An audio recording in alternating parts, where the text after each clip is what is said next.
इसका पहला कॉम्प्लिकेशन है जो हमारे लीवर को सप्लाई करने वाली वेन्स होती है उनमें हाई ब्लड प्रेशर डेवलप होता है।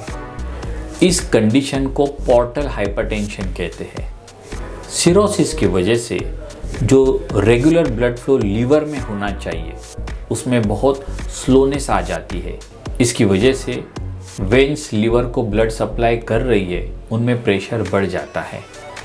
सेकेंड, इसका दूसरा कॉम्प्लिकेशन है हमारे पैरों में और पेट के ऊपर सूजन आ जाती है। अब ये क्यों होता है? पोर्टल हाइपरटेंशन में प्रेशर बढ़ने की वजह से पैरों में ब्लड जमा होने लगता है, उसे हम इडिमा कहते हैं, और जो पेट में पानी जमा होता है उसे हम असाइटिस कहते हैं। वैसे ही अगर लीवर ने कुछ ब्लड प्रोटीन उचित मात्रा में बनाए नहीं, जैसे कि अल्बुमिन, तब भी असाइटिस और इडिमा हो सकता है। तीसरा है पोर्टल हाइपरटेंशन की वजह से स्प्लीन की साइज बढ़ जाती है, जिसे हम स्प्लीनोमेगाली कहते हैं। पांचवा है ब्लीडिंग। पोर्टल हाइपरटेंशन की वजह से ब्लड छोटी वेन्स में रीडायरेक्टेड हो जाते हैं। एक्स्ट्रा प्रेशर के तनाव के कारण ये जो छोटी वेन्स होती है वह बस्ट हो जाती है और उसकी वजह से सीरियस ब्लीडिंग होती है। पोर्टल हाइपरटेंशन की वजह से ही वेन्स भी एनलार्ज हो जाती है, जिसे हम वेराइसिस कहते हैं, और यह हमारी अन्न नलिका यानी इसोफेगस और स्टमक में भी हो सकती है। इन्फेक्शन, अगर आपको सिरोसिस है तो इन्फेक्शन से लड़ने की आपकी ताकत बहुत कम हो जाती है।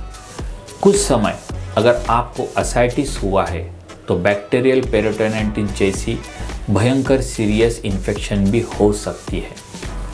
वैसे ही माल न्यूट्रिशन, सिरोसिस की वजह से न्यूट्रिएंट का प्रोसेस हमारे बॉडी में ठीक से होता नहीं है और इस वजह से मरीज़ को बहुत थकावट आ जाती है, वेट लॉस हो जाता है।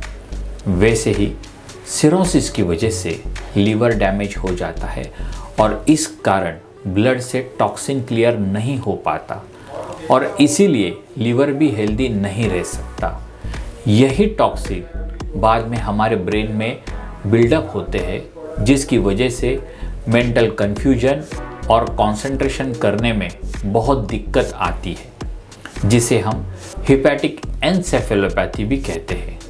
जैसे जैसे टाइम बीतते चला जाता है वैसे ही इसी हिपैटिक एन्सेफेलोपैथी की वजह से मरीज अनरिस्पॉन्सिव हो जाता है या कोमा में चला जाता है। लीवर जितना ज़रूरी है उतना बिलिरुबिन हटाने में नाकाम रहा तो फिर पीलिया हो जाता है। जॉन्डिस की वजह से हमारी त्वचा और आंखें पीली हो जाती है, यूरिन गहरे रंग की हो जाती है। वैसे ही सिरोसिस से कुछ मरीजों में बोन की स्ट्रेंथ कम हो जाती है और जिसकी वजह से उनको फ्रैक्चर होने की संभावना बढ़ जाती है। वैसे ही सिरोसिस की वजह से लीवर कैंसर होने की भी संभावना बढ़ जाती है।